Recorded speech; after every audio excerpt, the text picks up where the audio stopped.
How to enable confidential mode in Gmail. According to the Oxford Dictionary, communication is defined as the transmission or exchange of knowledge, information or ideas by means of speech, writing, mechanical or electronic media.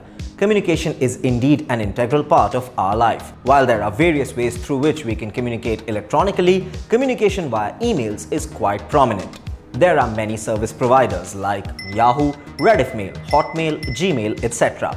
Gmail has more than 1.5 billion users worldwide. Hence, catering to the different needs of the people around, Gmail provides some amazing features, particularly the confidential mode feature.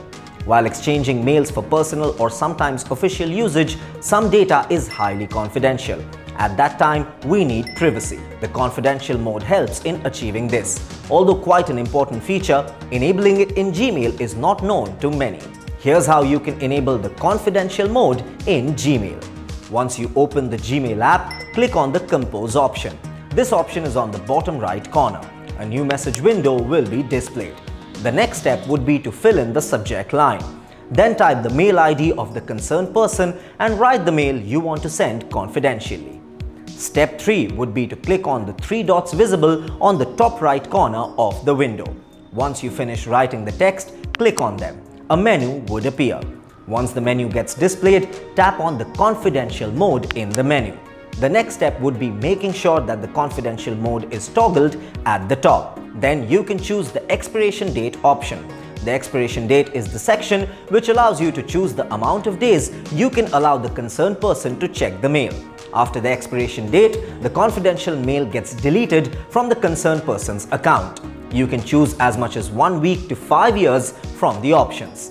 Once the expiration date is set, then click on the Reset Password option just below the expiration date box. Once you click that, you will get 2 options. The first one would be Standard Passcode and the second one would be SMS Passcode. If you choose the Standard Passcode option, the recipient will be able to read the message without entering any code. However, that can only be done if the recipient's account is a Gmail account. If the recipient's account is a non-Gmail account, then they have to enter the passcode sent to them in their mail. Alternatively, if you choose the SMS passcode option, you will have to provide a phone number. That phone number will be the recipient's phone number in which the passcode would be generated. So once you opt for the SMS passcode option and click on the Send option, a window would appear. In this window, you would be able to see 2 options: Add Missing Information, and the other would be Disable Confidential Mode. Click on the Add Missing Information. Once you click that, it will display the missing information screen. Fill in the phone number on that screen. Click on the tick mark option on the top right corner of the screen. You will be sent back to the original window. Then click on the Send option. Once the mail is sent, the recipient receives a link. It has to be opened and if required, a passcode needs to be entered. The confidential mails cannot be forwarded or printed. These simple steps will allow you to have a sense of security towards important and classified data. With these simple steps, your concerns of privacy will be taken care of. All you need to do is try enabling the confidential mode now.